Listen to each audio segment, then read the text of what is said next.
கர்த்தருடைய பரிசுத்த நாமம் மகிமைப்படுவதாக. ஸோ இந்த கமிட்மெண்ட் சீரியஸ் அப்படின்னு சொல்லி நம்ம சமீப காலத்தில் ஆரம்பித்தோம். ஆக்சுவலாக அந்த 12 கமிட்மெண்ட்ஸ் வந்து நம்ம அந்த ரீசெண்டாக நடந்த அந்த 5th காஸ்பலில் ஆண்டவர் இன்ட்ரடியூஸ் பண்ணுறதுக்கு உதவி செய்தார். அதாவது அந்த ஒய்ஆர்பி யூத் எப்படி இருக்கணும் அப்படின்ற ஒரு பெஞ்ச் மார்க், நம்மளோட ஸ்டாண்டர்ட் எப்படி இருக்கணும் அப்படின்றது.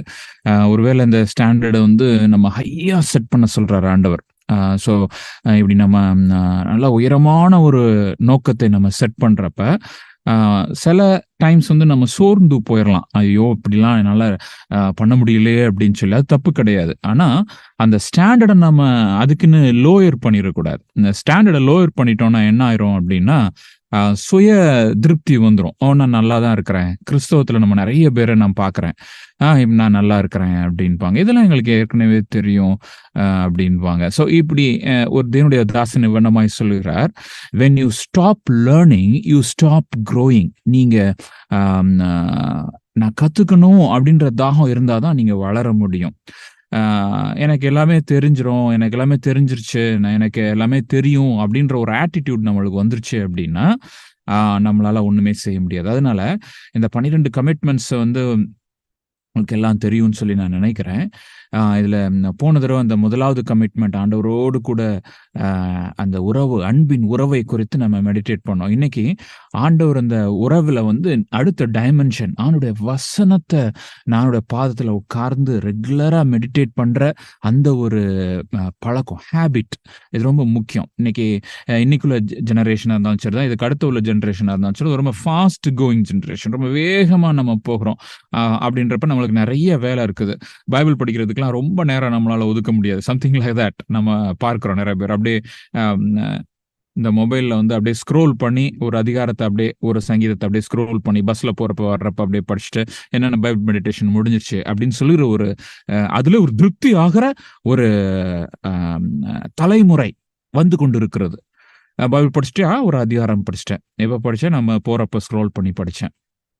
அப்படி ஒரு அதனால தான் நம்ம ஸ்டாண்டர்ட் வந்து ஆண்டவர் ஹையாக செட் பண்ண சொல்கிறார். அது என்ன ஸ்டாண்டர்ட் அப்படின்னு சொன்னால், அந்த கமிட்மெண்ட்டை நான் வாசிக்கிறேன் பாருங்க. அதாவது, நான் கர்த்தருடைய வேதத்தை கவனமாய் தியானித்து ஒரு குறிப்பேட்டில் கிரமமாய் எழுதி வைப்பேன். அது நிறைய பேர் நம்மளுக்கு வந்து பைபிள் படிக்கிறது வந்து மழுப்பிடலாம். என்ன மழுப்பிடலாம் அப்படின்னு சொன்னால், அப்படியே ஒரு வேகமாக படிச்சுட்டு போயிடலாம். ஆனால் நீங்கள் எழுதணும்னு சொல்லிட்டேன் அப்படின்னா கண்டிப்பாக நீங்கள் ஏதாச்சும் கன்சிஸ்டண்ட்டாக மெடிடேட் பண்ணாமல் நீங்கள் எழுதவே முடியாது. ஏனோ தானே நீங்கள் எழுதவே முடியாது. அப்படியே ஏனோ தானே எழுதணும்னு நினச்சிங்கன்னா ஒரே ஒரு வசனத்தை வேணால் எழுதி வச்சுட்டு போகலாமே ஒழிய, ஆண்டவர் உங்களோடு இன்னைக்கு என்ன இடைப்பட்டாருன்றத நீங்க வந்து எழுதுங்க அப்படின்னு சொல்லி ஒரு மேண்டேட்டரி ரெக்குவயர்மெண்ட் நம்ம கொடுக்குறப்ப நம்மளுக்கு இப்போ ஒரு ஹை ஸ்டாண்டர்ட் நம்ம செட் பண்றோம். ஸோ இப்போ எழுதுற பழக்கமும் நிறைய பேருக்கு இல்லை, வாசிக்கிற பழக்கமும் கம்மியா இருக்குது. ஒன்லி படம் பார்க்குற பழக்கம் மட்டும். படம்னு சொல்ற நான் என்ன சொல்றேன்னா வீடியோ இல்லையா, வீடியோ படங்களை பார்க்கறது. ஒருவேளை இந்த சோசன் சீரீஸ் மாதிரி அதை பார்த்து ஒரு பெரிய திருப்திப்படுத்திக் கொள்றது. இதெல்லாம் வந்து ஒரு மேற்புறமான கிறிஸ்தவத்துக்கு நேராக பிசாசு வந்து அடுத்த தலைமுறையை வஞ்சித்து கொண்டிருக்கிறான். சின்ன பிள்ளைங்கள இருக்கிறப்ப ஏதோ வீடியோல பாக்குறதெல்லாம் okay, but as you grow, நம்ம வளர வளர ஒரு அன்ஹரிட் டைம்ஸ், ரொம்ப இந்த வார்த்தைகள்லாம் ரொம்ப முக்கியம். இங்கிலீஷ்ல இருக்கு பாருங்க, ஐ வில் ஸ்பெண்ட் அன்ஹரிட் டைம்ஸ். நான் கர்த்தருடைய வேதத்தை கவனமாய் தியானித்து அப்படின்றது. கவனமாய் தியானித்து அப்படின்றப்ப அது எப்படின்னா ஒரு குறிப்பிட்ட நேரம் கிடையாது. ஸோ ரொம்ப ரிலாக்ஸ்டா உட்காந்து அப்படின்னா உங்களுக்கு ஒரு 1 ஹவராச்சும் தேவைப்படும். ரிலாக்ஸ்டா உட்காந்து நீங்க பைபிள் மெடிடேட் பண்ணணும் அப்படின்னா, அந்த ஒரு டிசிப்ளின் நம்மளுக்கு இல்லை அப்படின்னா நம்ம வளரப்போவது கிடையாது. அடிக்கடி நம்மளுக்கு ரிவைவல் மீட்டிங் தேவை இருக்கும். இது மாதிரி மீட்டிங்ஸ் நம்மளுக்கு தேவை இருந்துகிட்டே இருக்கும். அது வந்து ஒரு பூஸ்ட் குடிக்கிற மாதிரி தான் இருக்கும். சும்மா ஒரு பூஸ்ட்டை குடிச்சிட்டு கொஞ்சம் நேரத்துக்கு நல்லா இருக்கு, அவ்வளோதான். ஒரு ஜூஸ் குடிச்ச உடனே டயர்டா இருக்கிறப்போ ஒரு ஜூஸ் குடிச்ச உடனே ஃப்ரெஷ்ஷா இருக்குது, அவ்வளவுதான். பட் அது வந்து it will not eight your growth. உங்களுடைய வளர்ச்சிக்கு அது உதவாது. நம்ம வளரணும் அப்படின்னா உட்காரணும், அவனோட சமூகத்துல உட்கார்ந்து பழகணும். சொல்லுங்க பார்க்கலாம். நான் ஆவிக்குரிய வாழ்க்கையில வளரணும்னா, ஆண்டுடைய சமூகத்துல உட்கார்ந்து பழகணும். அவசரமா ஓடி நான் இன்னைக்கு நான் பைபிள் படிக்கணும். அதாவது இன்னைக்கு உள்ள ஒரு டிசிப்ளின் டெய்லி பைபிள் படிக்கணும் அப்படின்ற ஒரு டிசிப்ளின கொண்டு வர்றதே பயங்கர டிஃபிகல்ட்டா இருக்குது. அப்படின்ற சிச்சுவேஷன்ல நம்ம என்ன ஸ்டாண்டர்ட கொண்டு வர்றோம் அப்படின்னா, அன்ஹரிட் டைம்ஸ் நீ மெடிடேட் பண்ணணும். நாட் ஒன்லி தட், சிஸ்டமேட்டிக்லி நீ டேட் வைஸா நீ டைரியில எழுதி வைக்கணும் அப்படின்னு ஒய்ஆர்பி யூத்துக்கு நம்ம சொல்றோம். ஓகே. ஸோ இது எப்படி நம்ம சொல்றோம் அப்படின்னா, எப்படி சொல்ல போறோம்? Not only teaching. இப்ப நம்ம அந்த ஃபர்ஸ்ட் ஜெனரேஷனை தான் ஆண்டவர் இப்ப உருவாக்கிட்டு இருக்கிறார். அந்த ஒய்ஆர்பியில முதல் தலைமுறை, ஒய்ஆர்பியினுடைய முதல் தலைமுறையை உருவாக்கிக்கிட்டு இருக்கிறார். அதான் இப்ப நான் பார்க்கிறேன். ஆண்டவர் கிரியை செய்கிறத அந்த விதத்தை பார்க்கிறப்ப, ஆண்டுடைய வழிகளை தியானிக்கிறப்ப இப்ப ரொம்ப தெளிவா இருக்குது. ஒரு முதல் தலைமுறையை நீ உருவாக்கு. அப்பதான் அவங்க அந்த உருவாகிற அந்த வழியில அடுத்தவங்களை நடத்த முடியும். இப்ப நானே மெடிடேட் பண்றது கிடையாது, நானே டைரி எழுதுறது கிடையாது அப்படின்னா, நான் எப்படி இன்னொருத்தவங்களை நான் உருவாக்க முடியும்? நானே உருவாக மாட்டேன். உருவாகிறதற்கு நான் விட்டு கொடுக்கவில்லை, என்னை விட்டு கொடுக்கவில்லை. அப்ப அந்த ஸ்டாண்டர்டை நீங்க செட் பண்ணணும். ஆண்டவரே, என்னோட வாழ்க்கையில ஒரு நாளைக்கு குறைந்தது ஒரு மணி நேரம் பைபிள் ரீடிங், அப்ப 1 மணி நேரம் ப்ரேயர் அப்படின்னு தான் கணக்கு வரும். என்னதான் நீங்க என்ன பிசினஸ்ல இருந்தாலும் சரிதான், என்ன வேலையில நம்ம இருந்தாலும் சரிதான், ஊழியத்துல பிஸியா இருந்தாலும் கூட சரிதான், ஒரு 2 மணி நேரம் ஆண்டவருடைய சமூகத்துல நம்ம உட்கார்ந்து பழகல அப்படின்னா, நம்ம ஆண்டவருக்காக பிரகாசிப்பது என்பது ரொம்ப கடினமான ஒரு காரியமாயிரும். ஆண்டவர் நம்மகிட்ட போராடி போராடி தான் காரியங்களை செய்ய முடியும். விடுதலையோடு கூட காரியங்களை செய்ய முடியாது. இந்த டிசம்பர் மாசத்துல நம்ம திருப்பி முடிந்து அடுத்த வருஷத்துக்குள்ள நம்ம போக போறோம். ஃப்ரீடம் சேலஞ்ச் திருப்பியும் நம்ம இது பண்ண போறோம். ஆனா நம்ம இந்த கன்சிஸ்டன்சில வளர்கிறோமா அப்படின்றது ரொம்ப முக்கியம். இந்த 2வது கமிட்மெண்ட் இல்லையா? அவனுடைய வசனத்தை கிரமமாய் உட்கார்ந்து தியானிக்கிற அந்த பழக்கம். ஆண்டவரே, எனக்கு நீங்க தாங்க. நீங்க விரும்பி கேட்டாதான் ஆண்டவர் தருவார். கொடுக்கிற ஒரு ஆண்டவர் தான். நம்ம வில் பவர்ல எல்லாம் ரொம்ப நாள் ஓட முடியாது. நம்முடைய சுய பலத்துல ரொம்ப நாள் ஓட முடியாது. ஏதோ ஒரு டைம்ல ஆண்டவரே, நான் பைபிள் அண்ட் டைரியில பிரசன்ஸ்ல ரிலாக்ஸ்டா உட்கார்றதுக்கு. ஸோ இதுதான், அதனாலதான் சில சமயம் காலையில ரொம்ப கஷ்டமாயிரும் ரிலாக்ஸ்டா நீங்க உட்கார்றது. ஏன்னா நீங்க டைம் கான்சியஸ் அதிகமா இருக்கும். லேட்டா எந்திரிச்சிட்டீங்க அப்படின்னா ரொம்ப ஏர்லியா எழுந்திரிக்கணும். 4:00 அந்த மாதிரி எந்திரிச்சா நீங்க மெடிடேட் பண்ணலாம். அப்படி இல்லைன்னா உங்களுடைய டைமை நீங்க பாருங்க. ஈவினிங் டைம் நல்லா இருக்குதா, ஒரு 1 hour இந்த பைபிள் டைரி அப்படின்ற கான்செப்டை நீங்க மறந்து போகக்கூடாது. இந்த மேண்டேட்ரி ஆண்டவர் நம்மளுக்கு போதிக்கிறார் என்பதை நம்ம மறந்து போகக்கூடாது. ஸோ இதை குறித்ததான சில காரியங்கள் நம்ம தியானிக்க போறோம். அதுக்கு முன்னாடி நம்ம இந்த ஆர்ட்டை நம்ம பார்க்க போறோம். நம்ம இந்த 2வது கமிட்மெண்ட்ல நம்ம பிள்ளைங்க வரைஞ்ச ஆர்ட் பாருங்க. இதுல நல்ல நிறைய காரியங்கள் இதுல இருக்குது. ஒன்று, நம்மளுடைய டேக்லைன் எனிதிங் எனி டைம் இல்லையா? எனிதிங் எனி டைம், அது ரொம்ப ரொம்ப முக்கியம். For Jesus Christ. அப்ப எனி டைம் நம்ம சொல்றப்ப, ஆண்டவருக்காக நான் நேரத்தை இன்னும் ஒதுக்கலையே, என் வாழ்க்கையை நான் ஒப்பு கொடுத்துருக்கலாம். ஒரு மீட்டிங்ல கையை கொடுத்து, ஆண்டவரே என் வாழ்க்கையை நான் உமக்காக கொடுத்துறேன் அப்படின்னு சொல்லலாம். பட் என்னுடைய நேரத்தை நான் கொடுக்கறதுக்கு நான் இன்னும் ஆயத்தமாகலையே. Any time for Jesus Christ. ஆண்டவரே, இது ஆக்சுவலா எனக்கு தான் லாபம். For Jesus Christ. அப்ப ஆண்டவருக்காக இந்த நேரம் கிடையாது. ஆக்சுவலா ஏன் லாபத்துக்காக ஆண்டவர் சொல்றாரு, என் பாதத்துல உட்காருப்பா. அந்த உலகம் ரொம்ப கடுமையான பாவங்களால நிறைந்து காணப்படுகிறது. இன்னைக்கு நிறைய டிஸ்ட்ராக்ஷன்ஸ் நீ ஃபோக்கஸ் நீ இழந்துருவ. என்னுடைய ஆலோசனையின் படிதான் நீ ஊழியம் செய்ய முடியும். அப்படின்னாதான் உன்னுடைய விசேஷித்த அழைப்புக்கு நீ போக முடியும். என்னுடைய குரலை கேட்கிறதற்கு நீ பழகு. நிறைய சத்தம் உன் காதுல விழுந்துட்டு இருக்கிறது. நிறைய எண்ணங்கள், உன்னுடைய எண்ணங்கள் அந்த மண்டலங்களை ஒரு தாக்கி கொண்டிருக்கிறது. உனக்கு கிளாரிட்டி ஆஃப் திங்கிங் வேணும்னா வசனத்தால நீ நிறைக்கப்படணும், என் சத்தியத்தால நீ நிறைக்கப்படணும், என் பாதத்துல நீ உட்கார்ந்து பழகணுமே அப்படின்னு சொல்லி ஆண்டவர் அங்கலாய்த்து கொண்டிருக்கிறார். இன்னும் நம்ம ஸ்டடி ஆகிறதுக்கு ஆண்டவரே எனக்கு உதவி செய்யுங்க ஆண்டவரே, உதவி செய்யுங்க ஆண்டவரே, என் லைஃப்ல டிசிப்ளின் கொண்டாங்க ஆண்டவரேன்னு சொல்லி நீங்க ஜாப் பண்ணணும். சீக்கிரமா பெட்டுக்கு போகிறதுக்கு நீங்க பழகணும். அதிகாலையில எந்திரிக்கணும். இல்லைன்னா லேட் நைட் ஏதோ ஒரு டைம், இல்லைன்னா ஆஃப்டர்நூன், ஒருவேளை வீட்டுல ஹவுஸ் ஒய்ஃப் இல்லைன்னா வீட்டுல இருக்கிறீங்கன்னா ஆஃப்டர்நூன் ஏதோ ஒரு டைம்ல இல்ல, எனி டைம் அப்படின்றத நீங்க மறந்துடாதீங்க. அது மாத்திரம் இல்ல, இந்த டைமை பாருங்களேன், மேல வந்து ஐ திங்க் இது 5:00ன்னு நெனைக்கிறேன். 5:00 ஆயிருச்சாம். வாட்டு பாருங்க. 6:20 1 மணி நேரம். 4:00னா 2 ஹவர் 20 மினிட்ஸ் மாதிரி. ஓகே. இன்னும் நீங்க பார்த்தீங்க அப்டின்னா, ஐ திங்க் இது சங்கீதம் 1. இதெல்லாம் நான் லேட்டர் டேஸ்ல தான் எங்க பிரதர்ஸ் நோட்டீஸ் பண்ணி சொன்னாங்க. நெறைய டீப் திங்கிங் இருக்குது இந்த ஆர்ட்ல அப்டின்ட்டு. சங்கீதம் 1, இங்க சங்கீதம் 10 இருக்குது பாருங்க. சங்கீதம் 10. நோட்ஸ் எழுதணும். ஓகே. அண்ட் ஹியர் வந்து என்ன இருக்குது அப்டின்னா, ஸ்டடி பைபிள் இது எல்லாத்தையுமே நம்ம ஃபோக்கஸ் பண்றோம். OARPல.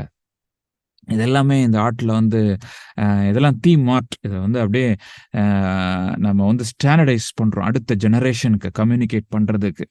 நம்ம ஆண்டவர் சொன்னத நம்ம சொல்றதுக்கு. ஸோ நம்ம இன்னும் இந்த முக்கியமான சில பகுதிகள நம்ம தியானிக்கலாம். என்ன அப்படின்னா, ஒரு 2, 3 வசனங்கள எரேமியா 23:18 For who among them has stood in the counsel of the Lord to see and hear his word, or who has paid attention to his word and listened. கர்த்தருடைய ஆலோசனையில் கூட நின்று அவருடைய வார்த்தையை கேட்டறிந்தவன் யார்? அவருடைய வார்த்தையை கவனித்து கேட்டவன் யார்? அதனால ஏன் அன்ஹரி டைம்ஸ்ன்னு நான் சொல்றேன் அப்படின்னா, கவனித்து கேட்டாதான் ஆண்டவர் பேசுற காரியம் நம்மளுக்கு புரியும். ஏதோ ஒண்ணு நம்மளுக்கு நல்லா இருக்கிற மாதிரி தெரியும். அவ்வளவுதான். அதுதான் ஃபர்ஸ்ட் சிக்னல். பட் ஏதோ ஒண்ணு நல்லா இருக்குது, இந்த வசனம் எனக்கு நல்லா டச் ஆகுது அப்படின்னு சொல்றது ஆண்டோட கம்யூனிகேஷன் கிடையாது. அது சிக்னல் மட்டும்தான். அதுல இருந்து ஆண்டவர் ஏதோ ஒண்ணு பேசணும்னு நினைக்கிறார். ஒரு பெரிய சத்தியத்தை சொல்லணும்னு நினைப்பார். நம்ம நிறைய பேர் வந்து அந்த வசனத்தை அந்த ஒரு நல்ல ஒரு வசனம் நம்மளுக்கு கிடைச்ச உடனே முடிச்சிருவோம். அப்பதான் ஸ்டார்ட் பண்ணணும். அதனாலதான் கவனித்து கேட்கிறவன் இன்னைக்கு தேவை. கவனித்து கேட்கிறவர். OARP வந்து குரூப் வந்து எப்படி இருக்கணும்னு ஆண்டவர் சொல்றாருன்னா, நீ ஆண்டவருடைய வாயிலிருந்து புறப்படுகிற அந்த வார்த்தை தான் நான் எப்படி போட்டிருக்கிறேன், God's word and God's voice. வசனத்தை இல்ல, வசனத்திலிருந்து கர்த்தருடைய சத்தம், கர்த்தருடைய வார்த்தையிலிருந்து கர்த்தருடைய சத்தம் வரணும். நம்ம வெறும் வசனத்தை மாத்திரம் நிறைய பேர் படிப்பாங்க. அதான் சொல்றேன்ல, ஒரு புக்கு படிக்கிற மாதிரி நீங்க பைபிள் படிச்சுட்டு போனீங்கன்னா அதுல எந்த மீனிங்குமே இருக்காது. கர்த்தருடைய வார்த்தையிலிருந்து கர்த்தருடைய சத்தத்தை தொனிக்க பண்ண ஆண்டவர் விரும்புவார். கவனித்து கேட்க ஆண்டவர் என் செவிகளை திறக்கட்டும் சொல்லி நீங்க ஜெபம் பண்ணுங்க. அது மாத்திரமல்ல, யாத்திராகம் 3:2-3 நம்ம பார்க்கிறோம். மோசே வந்து அங்க முச்செடியில நடுவில் ஆண்டவர் அக்கினி ஜுவாலையில அவர் தரிசனம் ஆகிற போது அந்த வார்த்தையில நீங்க பாருங்களேன், அங்கே கர்த்தருடைய தூதனானவர் ஒரு முச்செடியின் நடுவிலிருந்து உண்டான அக்கினி ஜுவாலை நின்று அவனுக்கு தரிசனமாறார். சரி, ஓகே. அப்பொழுது அவன் உற்று பார்த்தான். அந்த ஹீப்ரூ வேர்ட் இங்கிலீஷ்ல போட்டிருக்கேன் பாருங்க. he looked. ராவா அப்படின்னா looked intently, gazing intently. அதாவது பாசிங் கிளான்ஸ் கிடையாது. கிளான்ஸ்னு ஒரு வார்த்தை ஆங்கிலத்தில் உண்டு. அதாவது சும்மா அப்படி பார்த்துட்டு போறது. நம்ம நிறைய டைம் பைபிள் அப்படி கிளான்ஸ் பண்ணுவோம். It's not glancing. இன்டென்ட்லி. நீ ஆண்டவருடையத்திலிருந்து நீங்க ஏதாச்சும் நீங்க ஆண்டோட சமூகத்திலிருந்து அவருடைய சத்தத்தை நீங்க கேட்கணும்னு நீங்க விரும்புனீங்கன்னா, நீங்களும் நானும் விரும்பணும் அப்படின்னு சொன்னா, ஒரு இன்டென்ட்லி, அதாவது உற்று பார்க்கணும். உற்று பார்க்கிறதற்கும் பல கோடி வித்தியாசம். நான் சொல்றத மறுபடியும் நீங்க மனசுக்குள்ள நல்ல ஆழமாய் நீர் பதித்துக் கொள்ளுங்க. பார்க்கிறதற்கும் உற்று பார்க்கிறதற்கும் பல கோடி வித்தியாசம் உண்டு. உற்று பார்த்தான். முச்செடி அக்கினியினால் ஜுவாலித்து இருந்தும் அது வெந்து போகாமல் இருந்தது. அப்பொழுது மோசே, இந்த முச்செடி வெந்து போகாதிருக்கிறது என்ன? நான் கிட்ட போய் இந்த அற்புத காட்சியை பார்ப்பேன். Again an intention to see intently. ஏற்கனவே அவன் உற்று பார்க்கிறான்.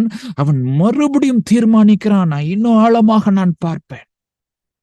தேவனுடைய ஜனமே, நம்ம இப்படி தேடுகிறோமா? பேரளவுல தேடிக்கொண்டிருக்கிறோமா? இன்டென்ஷனல். ஆண்டவரே என்னோடு கூட நீர் பேசுங்கப்பா, என்னோடு கூட நீர் இடைப்படுங்க. அவர் ஒரு இப்ப கவுன்சிலிங் செஷன்லாம் உட்கார்றப்ப 2 பேர் உட்காந்து அப்படியே ரிலாக்ஸ்டா 1 மணி நேரம் பேசுறோம். ஆண்டவர் அப்படி பேசணும்னு நினைக்கிறார் நம்மகிட்ட. நிறைய டைம் ஸ்பெண்ட் பண்ணணும்னு நினைக்கிறார், நிறைய சொல்லிக் கொடுக்கணும்னு நினைப்பார். விசேஷித்த அழைப்புக்கு போகிறதுக்கு முன்பதாக நீ அநேக காரியங்களை பழகணும். நீ ஆண்டவர் சொல்லி சொல்லி செய்யறதற்கு நீ பழகணும். ஆண்டவருடைய வழிகளை நீ கற்றுக்கொள்ளணும். அடிக்கடி சொல்லுவேன் இல்லையா, ஆண்டவருடைய சித்தத்தை உணர்கிற இருதயம், ஆண்டவருடைய வழிகளை சமீப காலத்துல ஆண்டவர் அதை எனக்கு போதித்துக் கொண்டிருக்கிறார். ஆண்டவருடைய வழிகளை. மோசே ஜெபிக்கிறான், ஆண்டவரே உடைய வழிகளை எனக்கு கற்றுத்தாரோ. கர்த்தருக்கு பிரியமானவனுக்கு அவர் வழிகளை அவர் போதிப்பாரா.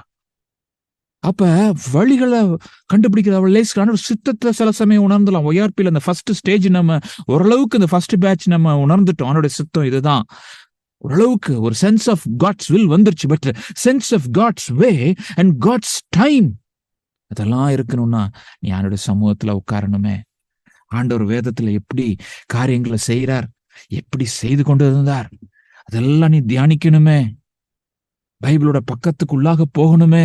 உடைய இமேஜினேஷன்ஸ் யூஸ் பண்ணி, ஓ ஆண்டவர் தேவனுடைய தாசர்களோடு எப்படி முகமுகமாய் பேசினார், எப்படி பேசினார் அப்படின்னு சொல்லி நீ பழகணுமே. உன்னுடைய தலைமுறைக்கு ஆண்டவர் உன்னை கொண்டு ஒரு குரூப் ஆஃப் பீப்புள், ஆயிரமான ஜனங்களை ஆசீர்வதிக்கணும்னு நினைக்கிறார். பட் அதற்கு முன்பதாக நீ தேவனோடு நடக்க பழகணுமே. எனக்கு உதவி செய்யுங்க ஆண்டவர், உம்மோடு நடக்க எனக்கு உதவி செய்யுங்க, பாதத்துல உட்கார எனக்கு உதவி செய்யுங்க. நீ நான் பிரசங்கம் பண்ணிட்டு இருக்கப்ப உடைய இருதயங்களெல்லாம் ஆண்டவருக்காக கொழுந்து விட்டு எரியட்டும். ஆண்டவரே நான் மெடிடேட் பண்றதுக்கு எனக்கு உதவி செய்யுங்க. It's not reading the Bible, it's meditating the Bible with an intention to hear from the Lord. வசனத்தை வாசிப்பதற்காக அல்ல, வசனத்தை நாம் வாசிப்பதன் நோக்கம் என்ன? ஆண்டவருடைய சத்தத்தை கேட்பதற்காக. ஆண்டவரிடமிருந்து என்னுடைய செவிகள் ஆண்டவருடைய சத்தத்தை, அமர்ந்த மெல்லிய சத்தத்தை நான் கேட்கணும். That is the intention of Bible reading. மறந்துடாதீங்க. உற்று பார்க்கிறதற்கு, கேர்ஃபுல்லா படிக்கிறதற்கு, ஸ்லோவா படிக்கிறதற்கு. ஏன் நம்ம மிஷன்ல இந்த பைபிள் ரீடிங் கான்செப்ட் ஒன்று உண்டு. ஒரு நாளைக்கு 4 அதிகாரம், ஒரு நாளைக்கு 10 அதிகாரம், ஒரு நாளைக்கு ஒரு வருஷத்துல பைபிள் நான் படிச்சுட்டேன். இதெல்லாம் நான் குறையா சொல்லல. பட் அங்கே அது ரொம்ப நம்ம இன்டென்ஷனா இருக்கக்கூடாது. நல்லா புரிஞ்சுடுங்க. நான் இன்னைக்கு எப்படியாச்சும் 10 அதிகாரத்தை நான் படிச்சு முடிச்சிடணும் அப்படின்றது கிடையாது. தப்பு கிடையாது. ஆனா உங்களோட இன்டென்ஷன் என்ன இருக்கணும்னா, ஆண்டவர் என்னோடு கூட பேசணும், இதுல இருந்து என்னோடு கூட பேசணும். இப்ப நிறைய நேரங்கள்ல ஆண்டவர் பிரேக் பண்ணுவார். 5 வசனம் 10 வசனத்திலே ஆண்டவர் பேச ஆரம்பித்து விடுவார். அவ என்ன பேசுறார் அப்படின்னு சொல்லி ஆராய்ந்து படிக்க சொல்லுவார். அங்க இருக்கும் இங்க இருக்கும். அப்ப நம்ம ஸ்டடி பைபிளை நம்ம ரெஃபர் பண்ண வேண்டியிருக்கும், எழுத வேண்டியிருக்கும். இதுக்கு முன்னாடி ரிலேட்டடா இதுக்கு முன்னாடி ஒரு வசனத்தை நம்ம வாசித்தோமே 4 நாளைக்கு முன்னாடி, இல்ல 4 மாசத்துக்கு முன்னாடி, அதே டைரியை திரும்பி பார்க்க வேண்டியிருக்கும். அந்த வசனத்தை எடுத்து இங்கே எழுத வேண்டியிருக்கும். இந்த 2 வசனத்தையும் சேர்த்து பார்க்கிறப்ப ஒரே சத்தியத்தினுடைய இன்னொரு பரிமாணங்கள் நம்மளுக்கு கிடைத்தால் போல இருக்கும். என்ன ஒரு பரவசம்! எப்படி உட்கார்ந்து நீ மெடிடேட் பண்ணணும்ன்றத மறந்துடாதீங்க. உற்று பார்க்கணும்.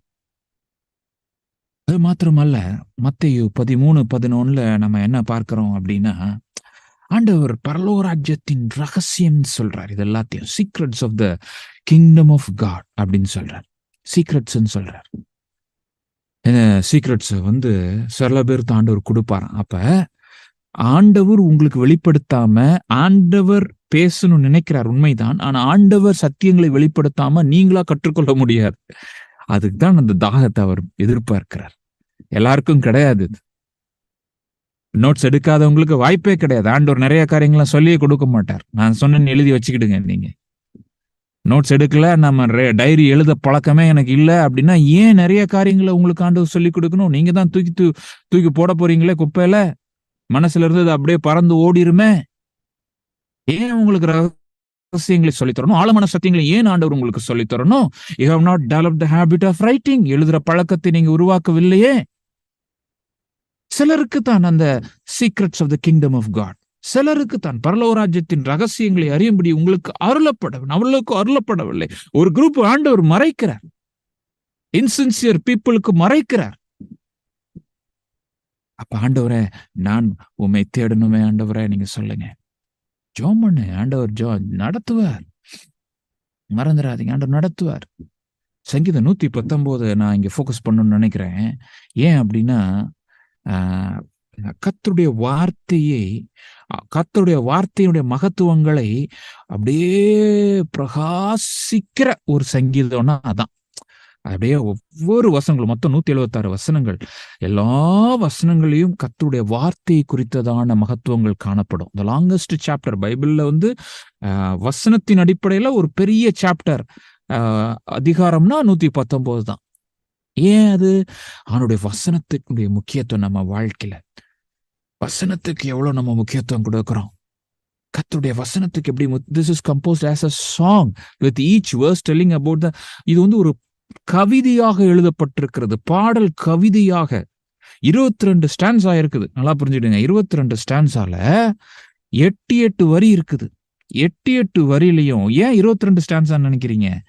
எபிரேய அந்த ஆல்பபெட் ஆனா ஆவனா இருக்கு இல்லையா? எபிரேய உயிர் எழுத்துக்கள்ல 22 தான். அதனால 22 ஒவ்வொரு ஸ்டான்ஸாவும் முதல் ஸ்டான்ஸா அப்படின்னா அந்த 8 வரியும் வந்து அந்த முதல் அந்த அந்த எழுத்துல தான் ஸ்டார்ட் ஆகும். ஆனா அப்படின்னா 8 வசனங்களும் ஆல தான் ஸ்டார்ட் ஆகும். அடுத்த 8 வந்து ஆல ஸ்டார்ட் ஆகும். அடுத்த 8 வந்து ஈல ஸ்டார்ட் ஆகும். தமிழ்ல சொல்றேன் உதாரணத்துக்காக. அடுத்த செட் வந்து ஈல ஸ்டார்ட் ஆகும். எவ்வளவு ஒர்க் பண்ணிருக்கிறாங்க பாருங்க. எவ்வளவு அது எழுதுனவங்க. என்ன அருமையான ஒரு அதிகாரம். அது ஒவ்வொரு அந்த வசனத்தை குறித்து நம்ம ஒவ்வொரு வசனமா நம்ம எடுத்தா ஒரு பெரிய புக் நம்ம எழுதலாம். அவ்வளோ சத்தியங்கள் இருக்கிறது. ரொம்ப முக்கியமான ஒரு சங்கீதம். கர்த்தருடைய வார்த்தையை குறித்ததான சங்கீதம். Charles Spurgeon wanted every Christian to memorize this psalm. Charles Spurgeon பிரசங்கிகளின் பிதா என்று அழைக்கப்படுகிற சார்ல்ஸ் ஸ்பர்ஜன் என்ன சொல்றாரு அப்படின்னா 119ஆம் சங்கீதத்தை வந்து எல்லாரும் மனப்பாடம் பண்ணணும் அப்படின்னு. நம்ம ஒய்ஆர்பியில வந்து கிரீட்டா அவங்களுக்கு தெரியும்னு நினைக்கிறேன். சிஸ்டர் கிரீட்டா சிஸ்டர் அவங்களோட பையன் வந்து 104th ஸ்டாண்டர்ட்ல 119 சங்கீதத்தை எல்லாத்தையும் யூடியூப்ல கூட இருக்குன்னு சொல்லி நான் நினைக்கிறேன். மனப்பாடமா 4வது படிக்கிற பையன் இப்ப 6th நினைக்கிறேன். 4வது படிச்சப்ப அவன் வந்து ஃபுல்லா மனப்பாடம் பண்ணான். நம்மளுக்கு இந்த 4 வசனத்தை நம்ம போடுறோமே குரூப்ல, அதை மனப்பாடம் பண்றதே பெரிய ஒரு சேலஞ்சிங்கா இருக்கு. சரி, நம்ம இது அடுத்த சீரியஸ் மறந்துடாதீங்க. மெமரைசிங் அண்ட் அப்ளிகேஷன் வந்து அடுத்த கமிட்மெண்ட். ஓகே, நம்ம அதுல வந்து இந்த மெமரைசேஷன் நம்ம நிறைய தியானிக்க போகிறோம். ஏன் மனப்பாடம் பண்ணணும்? இப்போ வந்து என்னன்னா மெடிடேஷன் அண்ட் ரைட்டிங் மட்டும். தியானமும் எழுதுறது தான். இதான் ரொம்ப ஃபோக்கஸ் பண்றோம். அதனால ஃபர்ஸ்ட் நம்ம டிசைட் பண்ணுவோம், ஆண்டவரே ஒரு சரித்திரத்தை மாற்றி அமைக்கிற ஒரு நபராய் நான் உருவாகணும். அப்படி இல்லை என்றால் நான் உருவாக்கணும் அப்படின்னா நான் முதலாவது இந்த தீர்மானத்தை எடுக்கணும். மறந்துடாதீங்க. சுமார் ஒரு 10 வசனங்களை நான் உங்களுக்கு சொல்ல போறேன். கர்த்தருடைய வார்த்தை எவ்வளமாய் சித்தரிக்கப்பட்டிருக்கிறது, ஓமைகளாக சித்தரிக்கப்பட்டிருக்கிறது அப்படின்னு சொல்லிட்டு. முதலாவது இந்த வசனத்தை நீங்க பாருங்க. 2 தீமோத்தி 3:16-17 தேவனுடைய வாக்கியங்கள் எல்லாம் தேவ ஆவியினால் அருளப்பட்டிருக்கிறது. இல்ல வந்து கொஞ்சம் தமிழ்ல அண்ட் இங்கிலீஷ் மாத்திரம் கிடையாது, கிரீக் கூட. என்ன அப்படின்னா all scriptures is breathed out by God. அதாவது தேவ ஆவியினால் சுவாசிக்கப்பட்டிருக்கிறது அப்படின்னா பெட்டரா இருந்திருக்கும். சுவாசிக்கப்பட்டிருக்கிறது. சோ முதல் அந்த உருவகம் என்ன அப்படின்னா காட்ஸ் வார்த்தை, கர்த்தருடைய வார்த்தை அப்படின்னா என்ன? ஆவியானவருடைய சுவாசம். வியாக்கியானம் பாருங்க எப்படி போகுது அப்படின்னு சொல்லி. கர்த்தருடைய வார்த்தை என்பது தேவ ஆவியினுடைய சுவாசமா இருக்கிறது. அவரு பயங்கரம் பாருங்க, அவரு பயங்கரம். God's word and God's spirit. ஆவியானவரை நீங்க தூக்கவே முடியாது வசனத்திலிருந்து. நம்ம பேலன்ஸ் வந்து டீச் பண்றோம் ஒய்ஆர்பில நம்ம மீட்டிங்ஸ்ல அட்டென்ட் பண்ணவங்களுக்கு தெரியும். நல்ல அனாயிண்டிங் செஷன் இருக்கும், நல்ல கிஃப்ட்ஸ் எம்பசைஸ் பண்றோம். எல்லா வரங்களும் நம்ம கிரியேட் செய்யணும். நல்லா டங்ஸ்ல ப்ராஃபட்டிக் இது ப்ரேயர் டைம் நம்ம கண்டக்ட் பண்ணணும். நம்ம இந்த சின்ன குரூப் நம்ம கண்டக்ட் பண்ணியிருக்கோம். இன்னும் நிறைய எல்லா கிளஸ்டர் குரூப்புக்கும் ஒரு நாட்கள்ல ப்ராஃபட்டிக் ப்ரேயர் டைம்ஸ்லாம் கண்டக்ட் பண்ண போறோம். நிறைய ஆண்டவர் திட்டங்களை வைத்திருக்கிறார், நல்லதுதான். அதே நேரத்துல அந்த ஹோலி ஸ்பிரிட்டோட அந்த manifestation should be balanced by the word of God. ஆவியானவருடைய கிருபா வரங்கள், ஆவியானவருடைய அந்த அந்த வெளிப்பாட்டின் ஆண்டவரே அந்த காரியங்கள் எல்லாம் வசனத்துல அப்படியே சமநிலைப்படுத்தப்படணும்ன்றதை மறந்து போகக்கூடாது. God's word and God's spirit. இது நிறைய தேவனுடைய தாசர்கள் மிஸ் பண்ணிடுவாங்க. ஒண்ணு ஆவியானவர் ஆண்டு சொன்னார் ஆண்டு தரிசனம் கொடுத்தாருன்னு சொல்லி வசனத்தை விட்டு வெளியே போயிடுவாங்க. வசனத்துக்கு வெளியே போறதுனால விக்கிரக ஆராதனை வந்துடும். ஆவிக்குரிய விக்கிரக ஆராதனை. அவர் தான் தேவனுடைய மனுஷன், அவர் தான் தேவனுடைய மனுஷன், அவர் தான் நிறைய வெளிப்பாடு, ஆண்டவர் எல்லாருக்கும் வெளிப்பாடு கொடுப்பார். அதான் நம்ம டீச் பண்றோம். அது இம்பேலன்ஸ் ஆயிருதா? அப்படியே தேவனுடைய ராஜ்யத்துல அந்த இம்பேலன்ஸ், அந்த சமநிலையை தவறி அது ஓர கொள்கையாக ஒரு அப்படியே ஒரு டில்ட் ஆயிரும், இம்பேலன்ஸ். இன்னொரு குரூப் என்னன்னா, இது எதுவுமே கிடையாது, ஆவியான வரங்கள் கிடையாது, இதெல்லாம் கிடையாது, அதெல்லாம் முடிஞ்சு போச்சு அப்படின்னு இந்த சைடு டில்ட் ஆகிக்கிடுவாங்க. அப்படி கிடையாது. நம்ம பேலன்ஸ்டா இருக்கணும். அப்படி பேலன்ஸ்டா இருக்கிறப்ப ஆண்டவருடைய கிருபை அது எப்படி வெளிப்படுதுன்னு பாருங்க. டைனமிக்கா இருக்கும். தேவனுடைய ராஜ்யத்துல உங்களை கொண்டு ஆண்டவர் பல ஆயிரங்களை ரட்சிப்பார். அது மாத்திரமல்ல, ஒரு சிக்னிபிகண்ட், ஒருவேளை சின்ன குரூப் உங்க கையில கொடுத்தாலும் அந்த சிறிய குரூப்பால ஒரு பெரிய இம்பாக்ட பண்ணிடுவார், பெரிய இம்பாக்ட பண்ணுவார். நல்லா கவனிங்க. ஒரே ஒரு எரேமியா தான் இருந்தான். ஆண்டவர் அந்த தேசத்துல அவனுடைய வார்த்தையை கொண்டு வந்தார். ஒரே ஒரு தானியேல் தான் இருந்தான். ஆண்டுடைய சித்தம் அவன் அந்த ஒரு நபரை கொண்டு அங்கே நிறைய காரியங்கள் ஆண்டவர் செய்கிறார், வெளிப்படுத்துகிறார். எஸ்தர் ஒரே ஒரு ராஜாத்தி தான், ஒரே ஒரு ராணி தான். ஆனால் அவளை கொண்டு ஆண்டவர் ஒரு பெரிய திருப்பு முனையை ஏற்படுத்துகிறார். தெபோரா அந்த காலகட்டத்துல காணப்பட்ட ஒரே நபர் அவள் தான். மற்றவங்க எல்லாம் அப்படியே வெயிட் பண்ணிட்டு இருக்கிறாங்க. Come on, let's proceed அப்படின்னு சொல்லி ஓங்கி உரைக்கிற ஒரு சத்தமாக தெபோரா காணப்பட்டா. ஒரு நபர் ஒரு நபர் இப்படியாக சொன்னாருன்னு சொல்லி நான் கேள்விப்பட்டேன். ஆண்டவர் தனி நபரை யாரும் தெரிந்தெடுக்கிறது கிடையாது, குழுவை தான் தெரிந்திருக்கிறார். டோட்டலி அகெயின்ஸ்ட் பைபிள், வேதத்துக்கு புறம்பான ஒரு சத்தியம். வேரன் வெஸ்லி சொல்வார், men are always God's method. வேதம் முழுவதும் நம்ம பார்க்கிறோம், whenever God does something, he chooses a man or a woman. ஆண்டவர் ஒரு காரியத்தை செய்யணும்னு நினைக்கிறப்ப ஒரு நபரை அவர் தேர்ந்தெடுக்கிறார். அடிப்படை சத்தியத்தையே புரட்டுகிற தேவ புரட்டுக்காரர்கள் நமக்குள்ள இருக்கிறாங்க. ஆச்சரியமா இருக்குது, ஆச்சரியமா இருக்கு. இந்த மாதிரி சத்தியங்களை கேட்டீங்கன்னு வச்சுடுங்களேன், நீங்க வஞ்சிக்கப்பட்டு போயிருவீங்க. அப்படிப்பட்ட உங்களோட ஐக்கியமே நம்மளுக்கு தேவை கிடையாது.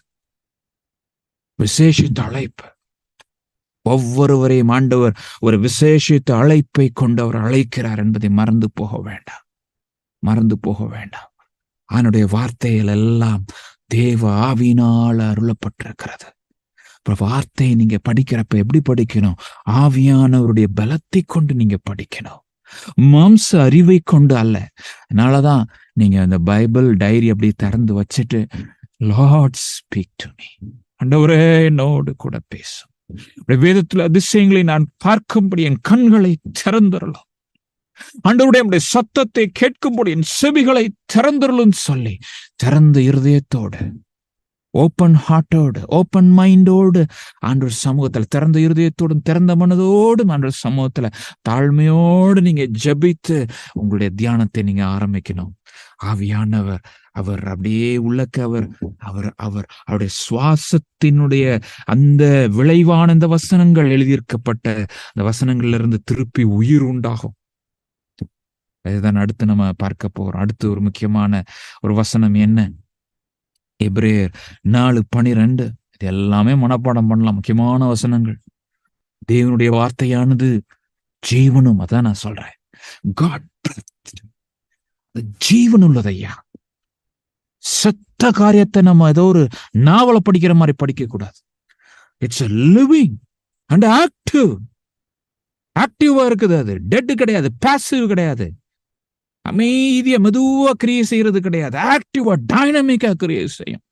பவர்ஃபுல்லா அப்படியே ஸ்ட்ரைக் பண்ணும். ஆண்டவரே, இந்த பிரச்சனையில நான் போயிட்டு இருக்கிறேன்னு என்ன பண்ணன்னு சொல்லி நீங்க நேர வசனத்துக்கு தான் போகணும். போன் எடுக்க கூடாது. உங்க மென்டருக்கு கால் பண்ண கூடாது. அது செகண்டரி தான். பிரைமரி ஆண்டவர் காட்ஸ் வேர்ட் கிட்ட நீங்க போகணும்.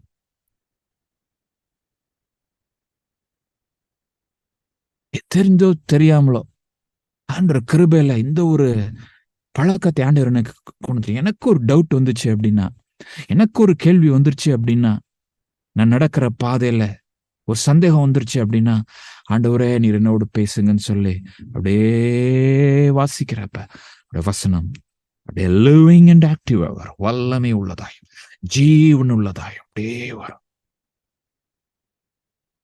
முக்கியமானது. ஓகே, அது மாத்திரமல்ல, இருபுறம் கருக்குள்ள எந்த பட்டயத்திலும் கருக்கானதாய் ஆத்துமாவையும் ஆவியையும் கணுக்களையும் ஊனையும் பிரிக்கத்தக்கதாக உருவ குத்துகிறதா இருக்கிறது. அப்படின்னா என்ன? அது இருதயத்தின் நினைவுகளையும் யோசனைகளையும் வகையறுக்கிறது. அதாவது அது அது நம்மள செல்ஃப் டிசெக்ட் பண்ணும். அப்படியே இது இப்படி, உன்னுடைய எண்ணம் எப்படி இருக்குது, உன்னுடைய இன்டென்ஷன் எப்படி இருக்குது, உன் தாட் எப்படி இருக்கு, உன் இன்டென்ஷன் எப்படி இருக்குது, உன்னுடைய ஆக்ஷன் எப்படி இருக்குது. எவ்வளவு இருக்குது பாருங்க. தாட்டு, ஆக்ஷனு, இன்டென்ஷனு, இதெல்லாம் எப்படி இப்படிலாம் இருக்குது மகனே. வசனம் அப்படியே, ஏன்னா வசனத்துல இருந்து ஆவியானவர் பேச ஆரம்பிச்சிருவார். நம்மளை பரிசுத்தப்படுத்துவார் அப்படின்றத மறந்துடாதீங்க. ஸோ அந்த word of God is living and active அப்படின்ற பாயிண்ட் நம்ம மறந்து போகக்கூடாது. அடுத்து ஒரு முக்கியமானது என்ன அப்படின்னா, வசனம் அக்கினியானது அப்படின்றத மறந்து போகக்கூடாது. It's not my word like fire. கர்த்தருடைய வார்த்தை வெறும் முதல்ல ஆவியா இருக்கிறது அப்படின்னு நம்ம பார்த்தோம். கர்த்தருடைய சுவாசமா இருக்கிறதுன்னு பார்த்தோம். இரண்டாவது நான் சொன்னது இருபுறம் கருக்குள்ள பட்டயத்தை போன்றது, வெட்டுகிற ஒரு காரியம், டைசெக்ட் பண்ற ஒரு காரியம். மூன்றாவது நம்மளை பரிசுத்தப்படுத்துகிற ஒரு அக்கினி, கொழுந்து விட்டு எரிய பண்ணுகிற ஒரு அக்கினி. அப்படிப்பட்ட ஒரு அனுபவம் நம்மளுக்கு வேணும். கர்த்தருடைய வார்த்தையை தியானிக்க குளிர்ந்து போன இருதயமாகிய நம்ம இருதயம் அப்படியே பற்றி எரிய ஆரம்பிக்கணும். வசனம் அப்படிப்பட்ட வல்லமை உள்ளது. அப்ப பேக் ஸ்லைடிங்கை நீங்க அவாய்ட் பண்ணணும்னா வெரி சிம்பிள். உங்க லைஃப்ல டிசிப்ளின்ட் பைபிள் மெடிடேஷன் இருந்துச்சுன்னா there is no talk of backsliding. கிரமமான ஆண்டவருடைய வசனத்தை தியானிக்கிற அனுபவம் நம்ம வாழ்க்கையில இருந்துச்சுன்னா பேக் ஸ்லைடிங்க்கு வாய்ப்பே கிடையாதுன்றதை மறந்துடாதீங்க. இந்த அக்கினி ரெண்டு வகையான அக்கினி. ஒண்ணு நம்மளை பரிசுத்தப்படுத்துகிற அக்கினி, அதாவது இருக்கிற குப்பை குளங்கள் எல்லாத்தையும் எரிச்சிடும். அக்கினினால எரிஞ்சாலே நிறைய இது சுத்தமாயிரும். இன்னொன்னு கொழுந்து விட்டு எரியற பண்ண இட்ஸ் பப்ளிங் ஃபயர். நம்ம ஆண்டவருக்கான அந்த அன்பின் அபிஷேகத்தை நிரப்புற, ஆண்டவருடைய அந்த கிருபைகளை நிரப்புகிற அந்த அனுபவம். ரெண்டு அனுபவமே வேணும். ரெண்டு ஆண்டவர் ஒரே அனுபவமாகவே கொடுப்பார். வசனத்தை வாசிக்கிறப்ப உங்களுடைய Bible meditation times should be revival times. வேத தியானத்தின் நேரங்கள் எழுப்புதலின் நேரங்களாக மாற வேண்டும் என்பதை மறந்து போகக்கூடாது. 1 மணி நேரத்துக்கு முன்னாடியும் 1 மணி நேரத்துக்கு அப்புறமும் உள்ள அப்படிப்பட்ட ஒரு டைனமிக் டிஃபரன்ஸ் இருக்கணும்.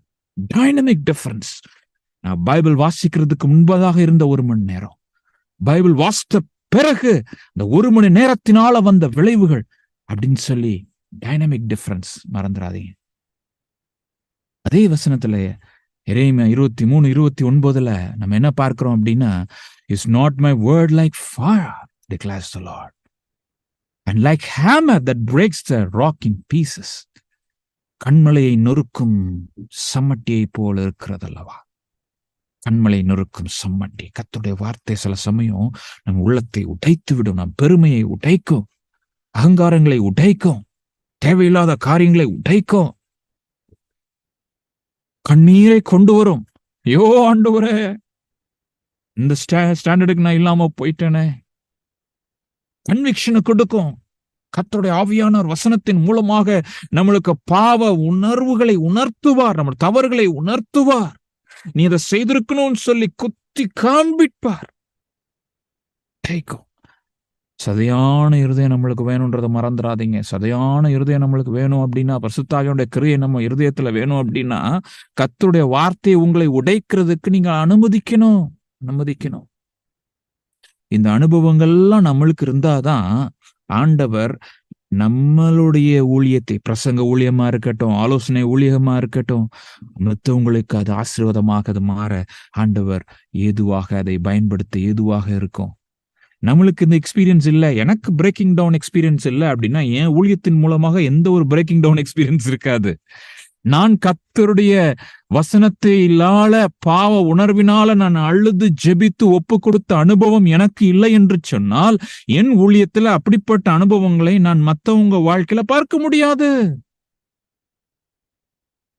முதலாவது God has to work in me. எனக்குள்ள கர்த்தருடைய வார்த்தை எனக்குள்ள கிரியை செய்ய நான் விட்டு கொடுக்கணும். ஆண்டவர் தாமே அப்படிப்பட்ட அனுபவங்களை நம்மளுக்கு தருவாராக. அது மாத்திரமல்ல, அடுத்த ஒரு வசனத்தை நம்ம பார்ப்போம். என்ன அப்படின்னா, உபாகம் 32:2, மழையானது இளம் பயிரின் மேல் பொழிவது போல என் உபதேசம் பொழியும். ஆண்டவருடைய டீச்சிங் சொல்றார். என் உபதேசம் டீச்சிங். பனித்துளிகள் புல்லின் மேல் இறங்குவது போல என் வசனம் இறங்கும். சில நேரங்கள்ல இது நான் பர்சனல் எக்ஸ்பீரியன்ஸ் பண்ணியிருக்கிறேன். சில நேரங்கள்ல டீச்சிங் வந்து ஃபயரா இருக்கும். சில நேரங்கள்ல பனித்துளி மாதிரி ஒரு நல்ல ஃப்ரெஷ்னஸ் கொடுக்கும். ஒரு காய்ந்து போன அனுபவங்கள்லாம் இல்லாம அப்படியே நல்ல ஒரு ஃப்ரெஷ்னஸ், நல்ல ஒரு ஃப்ரெஷ்னஸ். சில சமயம் பைபிள் கமெண்ட்ரிஸ் ஆண்டவர் படிக்க சொல்லுவார். அதெல்லாம் சொல்ல போறேன். பைபிள் கமெண்ட்ரிஸ் நம்ம படிக்கணும்.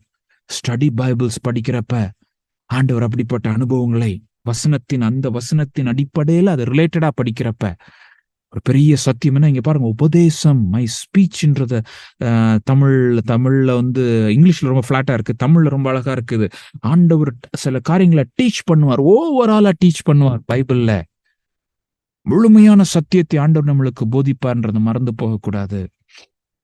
அது மாத்திரமில்லை, இந்த வசனத்தை பாருங்க. 1 பேதுரு ஒரு 10 உருவங்களை நாங்கள் சொல்லிக் கொண்டிருக்கிறேன் இல்லையா?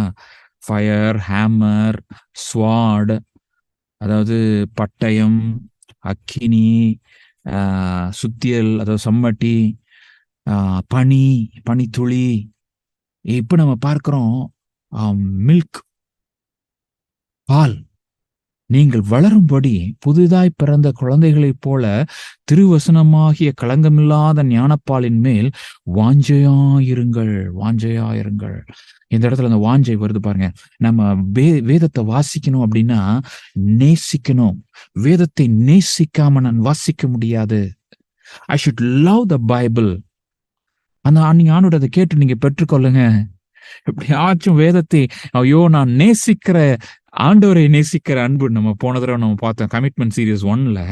கமிட்மெண்ட் சீரீஸ் 2ல வந்து ஆண்டவர் சொல்ல, love the Lord, love God's word. வேதமே என் மன மகிழ்ச்சின்னு சொல்லி 119 நீங்க வாசிங்க. அநேக வசனங்கள் உண்டு. உபத்திரவப்பட்ட காலங்கள்ல நம்முடைய வேதமின் மகன மகிழ்ச்சியா இல்லாவிட்டால் நான் அப்படியே அமிழ்ந்து போயிருப்பேன் அப்படின்னு சொல்லி சங்கீதக்காரன் இங்க சொல்வதை நம்ம பார்க்க முடியும். வேதம் தான் நம்ம மன மகிழ்ச்சி, நம்மளுக்கு கொடுக்கிற சந்தோஷம். அதனால நீ அது மேல வாஞ்சையா இருக்கணும். பிறந்த குழந்தை என்ன செய்யும்? பாலுன்னு அழுது அடம் புட்டிச்சு இல்லையா? குழந்தை வளர்க்குறவங்களுக்கு தெரியும். பசின்னா கத்துறது. அப்படி கத்துறோமா இல்லையா? பசியே இல்லாம அப்படியே சொங்கி மாதிரி இருக்கிறோமா? பிரச்சனை இருக்குதுன்றத மறந்து போகக்கூடாது. அதை தொடர்ந்து நம்ம பார்க்கிறோம் லூக்கா 8:11 விதை தேவனுடைய வசனம். இன்னொரு உருவகம் எப்படி இருக்குது வேதத்துல அப்படின்னா, விதையாக காணப்படுறது, சீட். அதாவது ஃபயரா இருக்கலாம். ஆண்டவரை பரிசுத்தப்படுத்துகிறார், உடைக்கிறார், சுத்தியலை போல உடைக்கிறார், பனியை போல நம்மளை ஃப்ரெஷ் ஆக்குகிறார், பாலை போல நம்மளை வளர செய்கிறார். அதை குடிக்கிறப்ப நல்ல ஸ்ட்ரென்த் கொடுக்கிறார், நல்ல போஷாக்கு உண்டாகிறது. ரெகுலர் அது பண்றப்ப ரெகுலர் growth இருக்கும், பேக் ஸ்லைடிங் இருக்காது. ரெகுலர் பைபிள் ரீடிங் உங்க லைஃப்ல வந்துருச்சா? No back sliding. Praise the Lord. You may have troubles. பிரச்சனைகள் வரலாம், ஆண்டவர் விசுவாச சோதனைகள் அலோ பண்ணுவார். பட் பேக் ஸ்லைடிங் என்ற இடமே இருக்காது. தொடர்ந்து ஜெயமாய் நீ முன்னேறு. கர்த்தருடைய வசனம் உனக்கு இருக்கிறது. இன்னும் நீங்க பார்த்தீங்கன்னா, அந்த சீடோட பவர் என்ன அப்டின்னா, சின்னதா இருக்கும். ஒரு வசனம் தான். சின்னதா இருக்கும். ஆனா அது பலன் வந்து 10, 100, 20, 30, 60, 80, 70 எவ்வளோ ரேஞ்சுன்றது வந்து நம்மள பொறுத்து தான். 100% கூட பலன் குடுக்கலாம். பட் 1% கூட குடுக்கலாம். 2% கூட குடுக்கலாம். பட் டெஃபினட்டா அது சாகாம இருந்துச்சு அப்டின்னா, நெறைய ஃப்ரூட் குடுக்கும். ஸோ அது நம்மளோட பார்ட். எவ்வளோ ஆண்டவருக்கு வசனத்துக்கு நம்ம ஒப்பு குடுக்குறோமோ, அவ்வளோ தூரத்துக்கு அந்த பெர்சன்டேஜ் வந்து 30, 60, 100 அப்டின்ற பெர்சன்டேஜ் வந்து டிஃபர் ஆகுது. இப்ப நான் முழுவதுமாக நான் ஒப்புக் கொடுக்கிறேன். ஆண்டவரே எனக்கு நீங்க தான் இந்த வசனம் என் வாழ்க்கையில கிரியை செய்யறதுக்கு முழுவதுமாய் நான் விட்டுக் கொடுக்கிறேன் அப்படின்னு சொல்லி நீங்க சொன்னீங்க அப்படின்னா, நூறத்துணையான பலன் நம்ம பார்க்க முடியும். 1:100 இல்லையா? 1 விதைக்கிறது 1 தானே கிடைக்கணும்? இல்ல 1 விதைக்கிறீங்க 100 கிடைக்குது.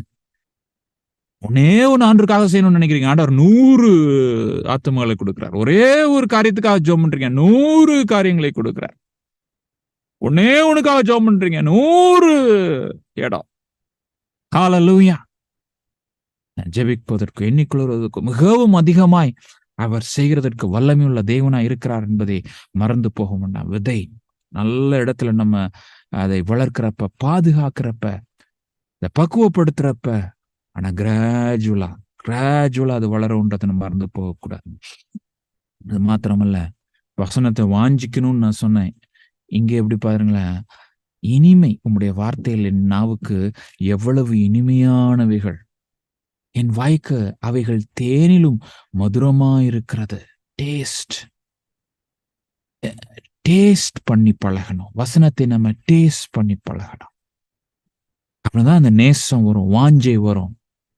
ருசித்து பழகணும். வசனத்தை ருசித்து பழகணும். ஆண்டவர் இப்படிப்பட்ட அனுபவங்களை நம்மளுக்கு கொடுக்கட்டும். அது மாத்திரமல்ல, சங்கீதம் 119, 105 என்ன வசனம் எப்படிப்பட்டதான்? தீபம், வெளிச்சம். உடைய வசனம் என் கால்களுக்கு தீபமா இருக்கிறது. தான் 2 பிக்சர் போடவும் கஷ்டப்பட்டு தேடினேன். 2 பிக்சரும் சேர்ந்து இருக்கிற மாதிரி என் கால்களுக்கு வந்து தீபமா இருக்குது. நான் எங்கேயும் விழுந்துடக்கூடாது, தடுமாறிடக்கூடாது, அடுத்த அடி என்ன எடுத்து வைக்கணும் அப்படின்னு சொல்லி ஆண்டவர் எனக்கு நடத்துறதுக்கு எவ்ரி ஸ்டெப்புக்கு ஆண்டவர் எனக்கு வழி நடத்துவார். அது மாத்திரமல்ல, என் பாதை எங்க நான் போகணும் அப்படின்றத வந்து ஆண்டவர் நடத்துவார். கைடன்ஸ் புக்குன்றதை மறந்துடாதீங்க. டிவைன் ஜிபிஎஸ்ன்றதை மறந்துடாதீங்க. ஆண்டவர் பெரிய காரியங்களை வசனத்தின் மூலமாக அவர் செய்ய நம்மளுக்கு ஆலோசனை கொடுத்து, நீ நடக்க வேண்டிய வழியில் நான் உன்னை நடத்துவேன் அப்படின்னு சொல்ற. நிறைய பேர் இந்த டிசிப்ளின், பேசிக் டிசிப்ளின் இல்லாதனால லைஃப்ல வந்து வேற எங்கேயோ போயிடுவாங்க. எத்தனையோ பேர் நான் தேவனுடைய ராஜ்யத்துல நம்ம பார்க்கிறோம், எங்கேயோ போய் நிக்கிறாங்க. எங்கேயோ போய் ஆண்டவர் அழைக்காத ஒரு காரியத்தை செஞ்சுட்டு இருக்கிறாங்க. ஊழியத்துல போய் நிக்கிறாங்க. தன்னுடைய அழைப்பே இல்லாத ஒரு இடத்துல அழைப்புன்னு நினைச்சிட்டு இருக்கிற ஒரு குரூப் இருக்கிறாங்க. அழைப்பை நோக்கி போகாது அப்படியே படுத்து தூங்கிட்டு இருக்கிற ஒரு குரூப் இருக்கிறாங்க. உலக பிரகாரமான முழு நேர ஊழியத்துக்கு அர்ப்பணிச்சுட்டு எங்கேயோ போய் என்னத்தையோ பண்ணிட்டு இருக்கிற குரூப் இருக்கிறாங்க. என்ன ஒரு பரிதாபம். பேசிக் டிசிப்ளின் அவங்கெல்லாம் ORPல இருந்திருக்கணும், அவங்களுக்கெல்லாம் மென்டர் இருந்திருக்கணும். அதெல்லாம் 2வது 3வது தான். முதலாவது என்ன தெரியுமா? அவங்க ஆண்டுடைய வசனத்தின்படி அவங்க வாழ்ந்து பழகல. அவனுடைய சத்தத்தை கேட்டு பழகல. இவங்க சொன்னாங்க, அவங்க சொன்னாங்க, அந்த அண்ணன் சொன்னாங்க, இந்த அண்ணன் சொன்னாங்க, இப்படி சொன்னாங்க, அப்படி சொன்னாங்கன்ட்டு தங்க வாழ்க்கையின் பாதைகளை இழந்தவர்கள் எத்தனை ஆயிரம் இந்த உலகத்துல. தேவனுடைய பிள்ளைகள், ஆண்டவரே இந்த மிஸ்டேக் என்ன லைஃப்ல பண்ணாதபடிக்கு, ஐயோ இந்த வேதத்தை நான் பற்றி பிடித்து கொள்ளட்டும் ஆண்டவர். உடைய வசனத்தின்படி என் வாழ்க்கையை அமைக்கிறது எனக்கு உதவி செய்யுங்க ஆண்டவரேன்னு சொல்லி நீங்க ஜாப் பண்ணுங்க கடைசி வரைக்கும். வசனத்தினை தியானிக்கவே முடியலன்னு, எனக்கு ரொம்ப பிஸியா இருக்குன்னு அதெல்லாம் தயவு செய்து சாக்கு போக்க சொல்லாதீங்க. தேவையே கிடையாது அப்படிப்பட்ட வேலைன்னு நினைச்சுக்கிடுங்க. நினைக்கிறது இல்லை, ஜோமனி தீர்மானம் எடுங்க. ஆண்டவர் உங்களோடு கூட இருக்கிறார். தைரியமா இருங்க. அடுத்து ஒரு முக்கியமான வசனம் நீங்க பாருங்க. ஐ திங்க் 10வது ஓமைக்கு நேரம் நம்ம போயிட்டு இருக்கிறோம். யாக்கோபு 1:23 தான் கடைசி. இத்துடன் சில ஆலோசனைகள் கொடுத்து நான் முடிக்க இருக்கிறேன். எண்ணத்தினாலெனில் ஒருவன் திருவசனத்தை கேட்டும் அதன்படி செய்யாதவன் ஆனால் கண்ணாடியிலே தன் சுவாப முகத்தை பார்க்கிற மனுஷனுக்கு ஒப்பாயிருக்கிறான். அதுக்கு அடுத்த வசனத்துல இருக்கும், அவன் பார்த்து அதை சரி செய்யாம அப்படியே அவன் போயிடுறான். Mirror, God's word is mirror. இதை குறித்து அடுத்த சீரீஸ்ல நம்ம அதிகமாய் பார்க்க போகிறோம். வசனத்தை எப்படி நம்ம அப்ளை பண்ண போறோம் நம்ம லைஃப்ல, எந்தெந்த டைம்ல நம்ம எப்படி யூஸ் பண்ண போறோம், யார் எப்படி யூஸ் பண்ணாங்க அப்படின்றதெல்லாம் தியானிக்க போறோம் அடுத்த கமிட்மெண்ட் சீரீஸ்ல. பட் இப்ப இந்த இடத்துல ஒரு மிரர், வசனம் வந்து நம்ம எதை சரி செய்யணும் அப்படின்றத நம்மளுக்கு காண்பித்து கொடுக்கிற ஒரு மிரர் அப்படின்றத மறந்து போக வேண்டாம். கேட்கிறவர்களாய் மாத்திரமல் அதன்படி செய்கிறவர்களாய் நம்ம மாறணும் அப்படின்றத மறந்து போக வேண்டாம். ஸோ இப்ப நான் எழுதுற பாட்டுக்கு வர்றேன். ஒரு ஆவிக்குரிய ஒரு ஒரு ஒரு கையேடு நம்மளுக்கு வேணும், ஸ்பிரிச்சுவல் ஜேர்னல். சரியா? ஸோ நம்ம ஒரு புக்கு கூட கொடுத்தோம், ஞாபகம் இருக்கா? ஒரு ஒரு டைரி ஒன்று கொடுத்தோம். நிறைய பேர் வச்சிருக்கீங்களான்னு சொல்ல, ஒய்ஆர்பி மீட்டிங் வந்தவங்களுக்கு தெரியும், 5th காஸ்பலுக்கு வந்தவங்களுக்கு தெரியும். எல்லாருக்கும் ரொம்ப சப்சிடைஸ் ப்ரைஸ்ல நம்ம கொடுத்தோம். ஏன் அப்படின்னா எல்லாரும் கொடுத்தாலாச்சு எழுதணும், எழுத வைக்கணும் அப்படின்ட்டு. மென்டர்ஸ், உங்களுக்கு ஒரு சின்ன ரிமைண்டர், மேக் ஷுர் தட் உங்க மென்டீஸ் எழுதுறாங்களா அப்படின்றத நீங்க தயவுசெய்து அடுத்த ஃபோன் காலில் நீங்க பேசுறப்ப நீங்க அதெல்லாம் செக் பண்ணுங்க. ஆண்டவர் நிச்சயமா உங்களை ஆசீர்வதிப்பார். இது ஏன் எழுதணும்னு சொல்லி சில ஆலோசனை நான் சொல்லணும்னு நினைக்கிறேன். ஏன் எழுதணும் தெரியுமா? Thoughts get Impress. நம்ம அதாவது சிந்தனைகள் வந்து சீர்படும், எழுதுறப்ப சீர்படும்.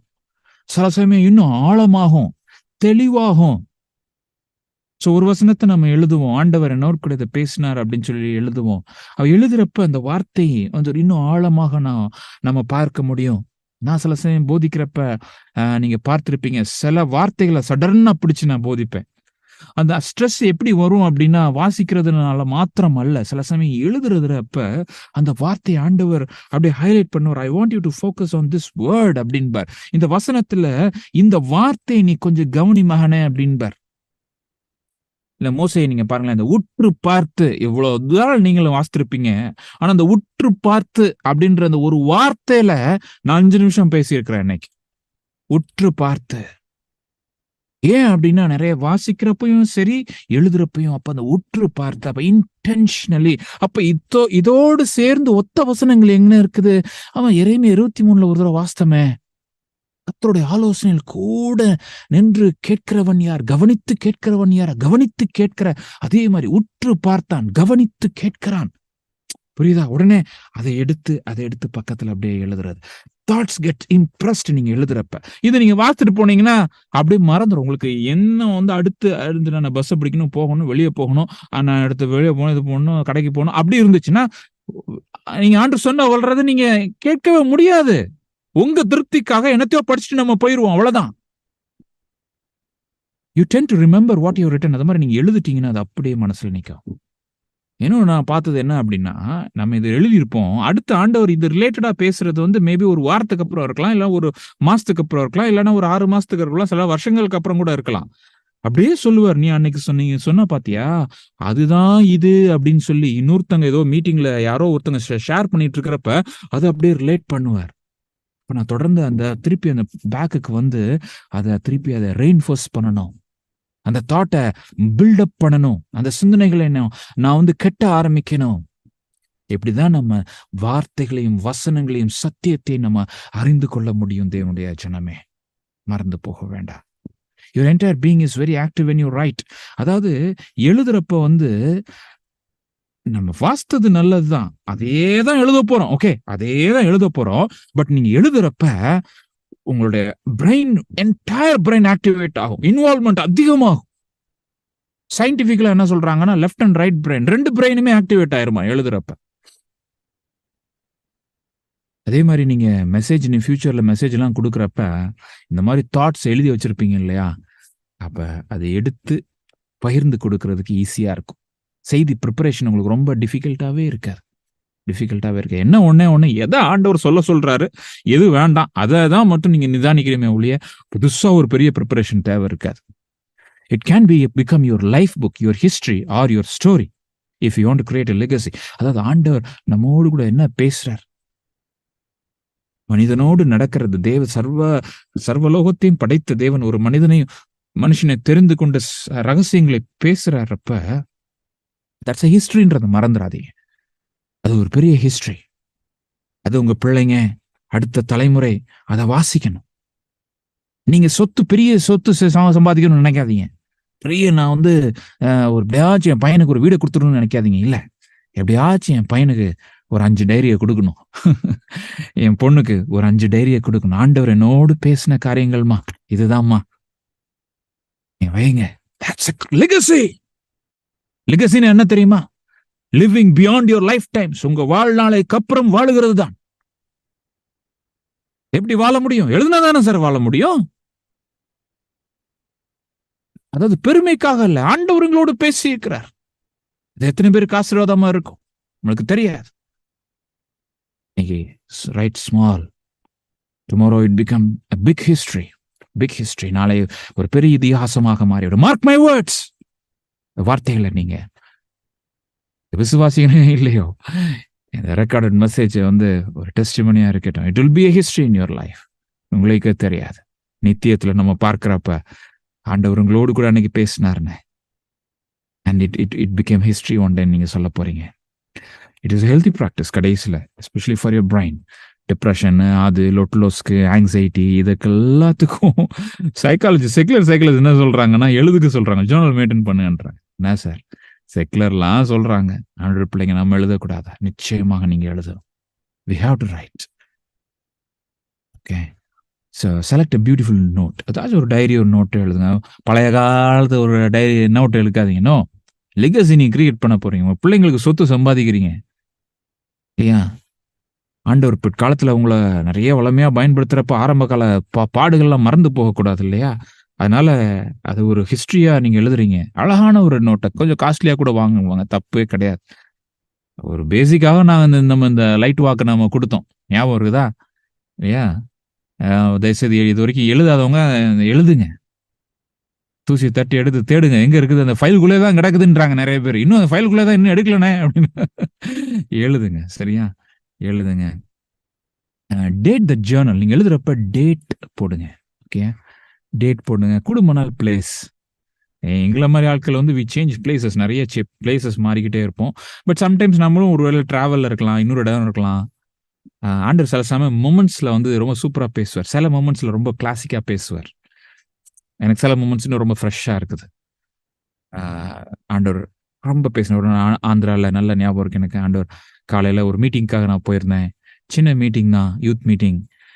காலையில் மீட்டிங் இருக்குது, திங்க் ஈவினிங் அந்த ரூம் தனியாக இருந்துச்சு, ஜோம் பண்ணிக்கிட்டு இருந்தேன். ஆண்டவர் அமர்ந்த மெல்லி சத்தத்தில் ஜோம் பண்ணார். நானே, நீ இன்னொரு கமிட்மெண்ட் நீ பண்ண வேண்டி இருக்குது. என்ன கமிட்மெண்ட் ஆண்டவர்? நான் அனுப்புகிற இடத்துக்கு நீ போவியா, இல்லை நீ விரும்புகிற ஊழியத்தை செய்யணும்னு நினைக்கிறியா? ஸோ இதெல்லாம் இன்னும் எனக்கு ஃப்ரெஷ்ஷாக ஞாபகம் இருக்குது. அதனால டேட்டிங் இஸ் ரொம்ப முக்கியம். டேட்டிங் ரொம்ப முக்கியம். டேட் பண்ணும், பிளேஸையும் நீங்கள் டேட்டையும் எழுதுறதுக்கு ட்ரை பண்ணுங்க. அது மாத்திரமில்ல, நீங்கள் எதை எழுதணும் அப்படின்னா, ஆண்டவர் உங்களோடு கூட இடைப்பட்ட அந்த காரியங்கள், ஆண்டவர் சொல்லிக் கொடுக்கிற அந்த சிந்தனைகள், ஏதாச்சும் வார்னிங் கொடுக்குறாரா, அந்த வார்னிங் எப்படி எழுதுங்க. ப்ராமிஸ் கொடுக்குறாரா, ப்ராமிஸ் எழுதுங்க. கைடன்ஸ் தேவையா, கைடன்ஸ் எழுதுங்க. சம்டைம்ஸ் ப்ரேயரை கூட நீங்கள் எழுதலாம். ஒரு காலகட்டத்தில் ரொம்ப ட்ரையாக நான் போயிட்டு இருக்கிறப்ப அவனோட சத்தத்தினால சரியா கேட்க முடியல. அப்பா என்னோட ஜேர்னலில் வந்து டேட்டு போட்டு Lord speak to me today அப்படின்னு அந்த ஒரு சென்டென்ஸ் மட்டும் ஃபர்ஸ்ட் எழுதுவேன். ஆண்டவரை நீர் என்னோடு பேசுங்க அப்படின்னு சொல்லி எழுதிட்டு பேனாவை அப்படி திறந்த பேனாவோட எக்ஸ்பெக்டேஷன்ஸ் கிரியேட் பண்ணுறதுக்கு, எனக்கு நான் கிரியேட் பண்ணுறதுக்கு, ஆண்டவரை நீங்கள் பேசாமல் அந்த இடத்த விட்டு நான் எந்திரிக்க போகிறது இல்லை அப்படின்ட்டு. சம்டைம்ஸ் உங்களோட சிந்தனைகளை நீங்கள் எழுதலாம். சம்டைம்ஸ் ஸ்ட்ரகிள்ஸை நீங்கள் எழுதலாம். நீங்க மறந்துடுவீங்க, ஆண்டோடைய கிருபைகளை நீங்க மறந்துடுவீங்கன்னா அந்த கிருபைகளை நீங்க எழுதலாம். Right, take time.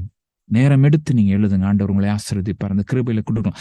தேசம் இந்த டைலாக் விடாதீங்க. என்ன டைலாக்னா, எனக்கெல்லாம் பழக்கம் இல்லைனே, பழக்கத்தை உண்டு பண்றதுக்கு தான் டீச் பண்ணிட்டு இருக்கிறோம். பழக்கத்தை உண்டு பண்றதுக்கு தான். ஓகே, இன்னொன்று நீங்கள் பார்த்தீங்கன்னா, வெறும் பைபிள் மாத்திரம் வைக்காதீங்க, ஸ்டடி பைபிள்.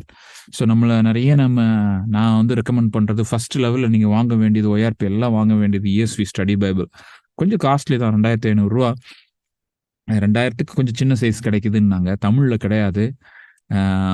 சுத்தமானாலும் இதை தமிழில் ஒரு தலைமுறைக்கு நம்ம கொடுக்க முடியுமான்னு தெரியல. ரொம்ப நல்ல சிஸ்டமேட்டிக் ஸ்டடி பைபிள். ஒரு 100 PhD படிச்சவங்க எழுதுனது. ஸோ நீங்க இந்த பைபிள வந்து நான் ஒரு 5 வருஷம் எடுத்துக்கிட்டேன் இத ஓரளவுக்கு முடிக்கிறதுக்கு. ஆனா கொஞ்சம் சீக்கிரமே கூட நல்ல நான் கொஞ்சம் இன்டிசிப்ளின்டா படிச்சேன். கொஞ்சம் ரெகுலரா படிச்சா ஒரு 2 வருஷத்துல கூட முடிக்கலாம். அந்த ஸ்டடி பைபிள் எல்லாத்தையும் பிடிக்கிறது. ஏன்னா நம்ம பைபிள் காலேஜ் நிறைய பேர் போகல. இனிமே நம்ம போகவும் தெரியல. போனாலும் அவங்க என்ன டீச் பண்ணுவாங்கன்னு தெரியல. ஒவ்வொரு பைபிள் காலேஜும் நிறைய தப்பான டீச்சிங்ஸ்லாம் இருக்குது. ஸோ ESV ஸ்டடி பைபிள் ஒரு ஸ்டார்ட் வித் இது ஒரு 2 வருஷம். லைஃப் இந்த இது ஸ்பிரிட் ஸ்டடி பைபிள் இது ஒரு 2 வருஷம். இப்போ நான் யூஸ் பண்ணிட்டு இருக்கிறது life application study Bible. So study Bible இல்லாம மெடிடேஷன் வந்து ரொம்ப டிஃபிகல்ட் அப்படின்றத மறந்துடக்கூடாது. அது மாத்திரமல்ல, தேவைப்பட்டால் கமெண்ட்ரிஸ் வந்து நிறைய கமெண்ட்ரிஸ் இருக்கு. பட் நான் ரெக்கமெண்ட் பண்றது Warren Wiersbe commentary, Matthew Henry commentary, William Barclay commentary. So இது வில்லியம் பார்க்லே இந்த புக்ஸ்லாம் இப்போ சீப்பாக கிடைக்குது. இதெல்லாம் அல்வா மாதிரி நீங்க வாங்கிடணும். ஒன்லி தமிழ் மட்டும்தானே நான் படிக்கிறேன் அப்படின்னாலும் சில கமெண்ட்ரிஸ் வந்து இருக்குது. நம்ம பைபிள் புக் ஸ்டோர்ல போய் இந்த கமெண்ட்ரிஸ்லாம் வாங்கி படிக்கிறப்ப இன்னும் உங்களுக்கு பைபிள் ஸ்டடி வந்து நல்லா இன்ட்ரெஸ்டிங்கா நம்ம படிக்கலாம். இன்னும் சாஃப்ட்வேர்ல ரொம்ப இருக்கிறவங்க வந்து இந்த மாதிரி ஈசாட் அப்படின்னு ஒரு சாஃப்ட்வேர் இருக்குது. ஈசாட் இது நான் யூஸ் பண்ற ஒரு ரொம்ப பவர்ஃபுல்லான சாஃப்ட்வேர் இது. இதெல்லாம் ஹீப்ரூ வேர்ட்ஸோட மீனிங், ஹீப்ரூ கிரீக்லாம் நான் போடுவேன். என்ன அப்படின்னா இதுல இருந்து நம்ம படிக்கிற காரியங்கள் தான் அப்படின்றத மறந்து போகக்கூடாது. ஸோ அது மாதிரி ஜென்ரலா பைபிள் படிக்கிறப்ப இந்த ஒரு சஜஷனோட நான் முடிக்கணும்னு சொல்லி நினைக்கிறேன். பைபிள் புக் வைஸா மெடிடேட் பண்றதுக்கு நீங்க ட்ரை பண்ணுங்க. ஓகே, இப்போ நீங்க லூக்கா அப்படின்னா லூக்காவை நான் ஃபோக்கஸ் பண்ணும் இந்த மாசம். ஸோ லூக்கா அப்படின்ற அந்த புக்கோட பேக்ரவுண்டு கொஞ்சம் நீங்க படிக்கணும்.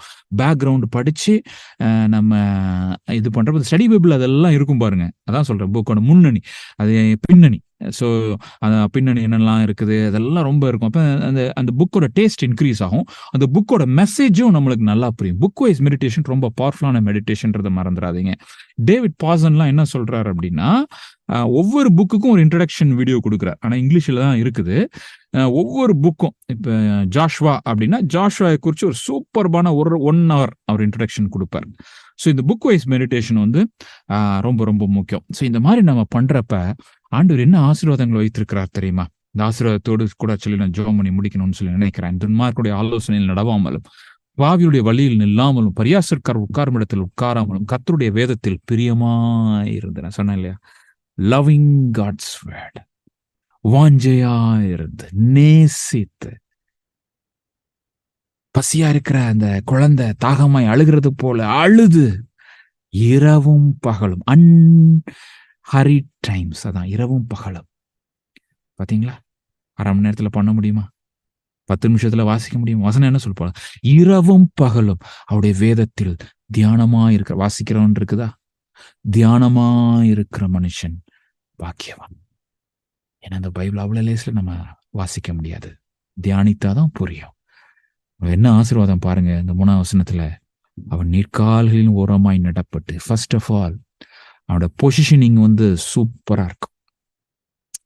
பைபிள் மெடிடேட் பண்றவங்க வாழ்க்கை எங்க இருக்கும் தெரியுமா? செழிப்பான இடத்துல. அவன் இருக்கிற இடம் செழிப்பா மாறும். நீர்க்காலின் ஓரமாய் நடப்பட்டுனா அவனுக்கு குறைவில்லாத ஒரு வாழ்க்கை. வேதாகமத்தை ஆனர் பண்ற, கர்த்தருடைய வார்த்தையை கனப்படுத்துற வாழ்க்கை செழிப்பான ஒரு வாழ்க்கை, செழிப்பான ஒரு வாழ்க்கை. ஆவிக்குரிய செழிப்பு, உலக பிரகாரமான ஒரு நன்மையாண்டு உங்களுக்கு குறைப்படாம நடத்துவார்.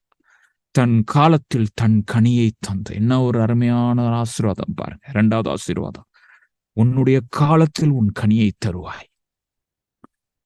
காலத்தை மிஸ் பண்றவங்க எத்தனை பேர் இருக்காங்க தெரியுமா? ஐயோ நான் பண்ணியிருக்கலாமே, ஐயோ என் ஸ்கூல் டேஸ்ல இது பண்ணியிருக்கலாமே, காலேஜ் டேஸ்ல இது பண்ணியிருக்கலாமே. வசனத்தின்படி நீ நடந்து, வசனத்தை தியானிக்கிறப்ப, அதன்படி நடக்கிறப்ப, உன்னுடைய காலத்தில் உன் கனியை நீ கொடுப்பாய். இலையுறுதிராதிருக்கிற மரம் அப்படின்னா என்ன? காய்ந்து போக மாட்டாங்க. அதாவது பேக் ஸ்லைடிங் இருக்காது. பேக் ஸ்லைடிங் இருக்கவே இருக்காது.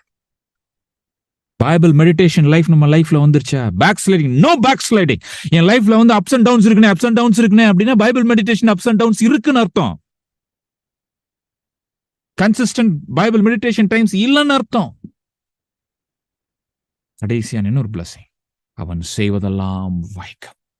ஏன்னா வசனத்தின்படி தன் வாழ்க்கையை அமைப்பதுனால எதை செய்யணும் எதை செய்யக்கூடாதுன்றது தெளிவா இருக்கிறாப்ல. அதனால ஆண்டவர் சித்தத்தின்படி மாத்திரம் செய்யறதுனால அந்த காரியங்கள் எல்லாத்தையும் ஆண்டவர் வாய்க்க பண்ணி ஆசீர்வதிக்கிறார். மகிமையாக ஆண்டவர் உங்களையும் என்னையும் பயன்படுத்திட்டு ஜெபம் பண்ணலாம். அன்புள்ள ஆண்டவரை, நல்ல நேரத்துக்காக நன்றியோடு கூட துதிக்கிறேன். கமிட்மெண்ட், செகண்ட் கமிட்மெண்ட் கொடுத்த கிருபைக்காக நன்றி. பைபிளை ஆண்டவரை தியானிப்பதுன்னு ரொம்ப ரொம்ப முக்கியம். அதை எழுதி வைக்கிறது அதுவும் முக்கியம் ராஜா. இதை நாங்கள் ஆண்டவரை கற்றுக்கொள்ள உதவி செய்யுங்க. அன்ஹரி டைம்ஸ் ஆண்டவரை, நாங்கள் இழந்து போன டைம்ஸ் எல்லாம் எங்களுக்கு திருப்பி தாங்க ஆண்டவர். வேதத்தை நேசிக்கிறதுக்கு கிருபையில கொடுங்க. நேரத்தை கொள்ளையிடுகிற அந்தகாரத்தின் கிரிகள் எல்லாம் வெளியரங்கமாவதாக இயேசுவின் நாமத்தினால இந்த கரத்துல ஒப்பு கொடுக்கிறேன். ஆசீர்வதிங்க, பலப்படுத்துங்க, பெரிய காரியங்களை செய்யுங்க. பிள்ளைங்களாம் அப்படியே ஆண்டவரே ரகசியங்களை ஆண்டவரை நீங்க போதிக்க போகிறீங்க. சத்தங்களை அறிய போகிறார்கள். அநேகருக்கு ஆசீர்வாதமாய் மாறப்போகிறார்கள். நன்றியோடு துதிக்கிறேன். ஆசீர்வதிங்க, பலப்படுத்துங்க அப்பா, தொடர்ந்து நடத்துங்க. இயேசுவின் நாமத்தில் பிதாவே, ஆமென், ஆமென். என் ஆத்துமாவே கர்த்தரை ஸ்தோத்திரி, முழு உள்ளமே கர்த்தருடைய பரிசுத்த நாமத்தை ஸ்தோத்திரி. என் ஆத்துமாவே கர்த்தரை ஸ்தோத்திரி, அவர் செய்த சகல பாரங்களையும் மறவாதே. ஆமென், ஆமென். God bless you. Thank you.